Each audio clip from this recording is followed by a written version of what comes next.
Hindi ko talaga alam paano nanalong senador to si Erich Sylvester Tulfo.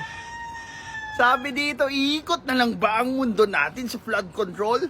We can't move forward. Marami pa namang problema na dapat imbestigan. Ganito kasi yan.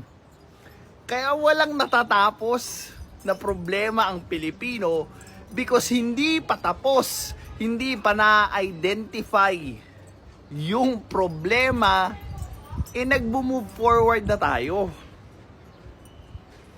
Kalukuhan. Wala pang napaparusahan. 'Di ba? Yung mga mastermind na politiko, andyan pa, nagtatrabaho pa. Tapos gusto mo mag-move forward yung mga Pilipino? Naalala ko tuloy yung debate namin ni Gabe.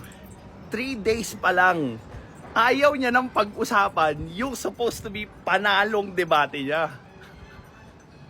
Anong logic meron doon? 'Di ba? Kung panalo ka, ba't tayo mo pag-usapan? And same goes with this topic. 'Di ba? Hindi pa tapos yung problema, marami pang tanong, marami pang dapat alamin doon sa isang napakalaking skandalo, bilyon, trilyon yung nawala. Tapos, mag-move forward na? Hindi. So, I hope this is the last term na maiboboto nyo yung ganitong klaseng politiko. I mean, okay, fine. Sige, pwede nyo sabihin nagkamali ako. 'Di ba? It's acceptable na magkamali. Pero kung uulit-ulitin mo yung pagkakamaling yan, maboboto pa siya second, third, fourth, fifth, so on and so freaking forth. There's something wrong with the voters. 'Di ba? Ang problema nasa botante. Kasi ikaw yung may power na magluklok ng mga ganitong klaseng politiko, and them. Anong klaseng politiko naman to? 'Di ba? Alam mo yun, napaka-obvious.